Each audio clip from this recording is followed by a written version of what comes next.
بعد جوری ترسیده بود. من بهش گفتم الان بری. هر چی که شده رو به پدر و مادرت میگم. بعدش افتاد به التماس. احمد، نباید دهنتو باز کنی. اون خیلی نگران پدر و مادرشه و به هیچ وجه اونا رو ناراحت نمیکنه. نمیدونم. فعلا که دست بالا گرفته. بذار بگیره. من بلدم چطور آتمش کنم. ولی تا اینجا آوردنش کار توه احمد.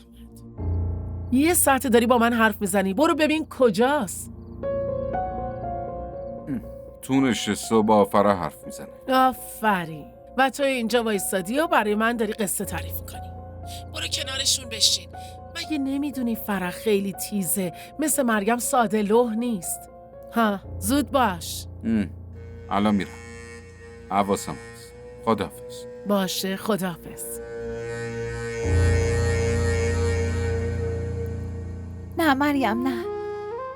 اینطور گریه کردنت فقط برای جدا شدن از من نیست. حتما یه مشکل دیگه هم هست. لطفاً بهم بگو مشکل چیه؟ شاید نتونم بهت کمک کنم، ولی حداقل میتونم بهت نظر بدم. سلام.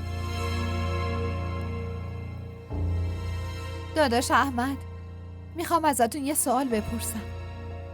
باشه بپرس، هر چی میخوای بپرس. داداش احمد، دلیل ناراحت بودن مریم چیه؟ آخه خیلی بدجور داشت گریه میکرد. مگه چه مشکلی داره که ازم پنهان میکنه؟ ببین فرح، اگه تو به دوست داشتن من شک داری، پس داری اشتباه میکنی. این خواهرته، درسته؟ از خودش بپرس. بپرس که من تا حالا ناراحت یا اذیتش کردم؟ بگو مریم. به خواهرت بگو. ببین مریم،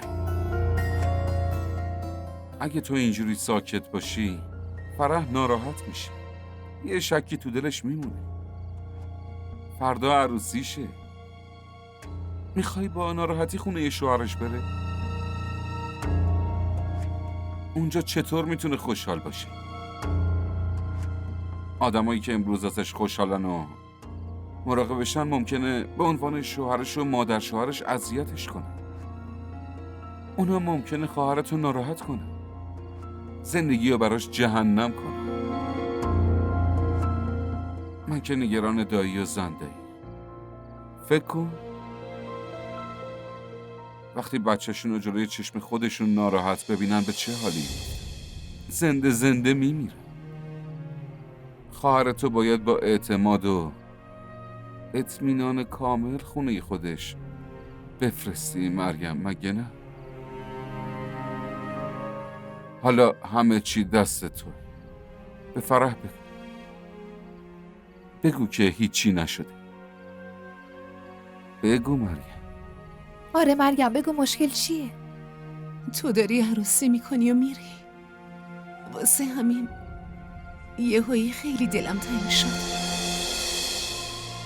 دلیلش همینه دیگه چیزی نیست.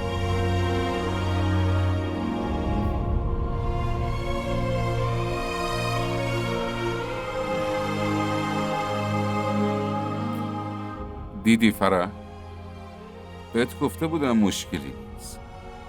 الکی نگران شد. فردا عروسیته. اگه همینجوری وایسی و حرف بزنی، فردا چطوری سر حال باشی؟ مگه نه مریم؟ بریم بذاریم این استراحت کنیم. ما میریم. پاشو عزیزم.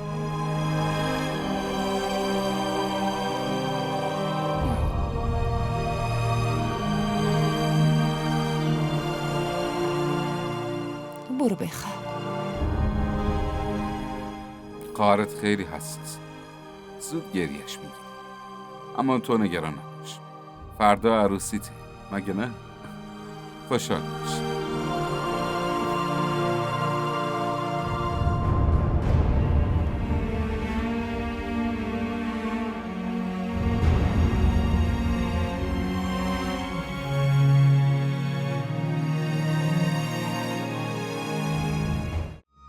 کانال ما رو سابسکرایب کنید.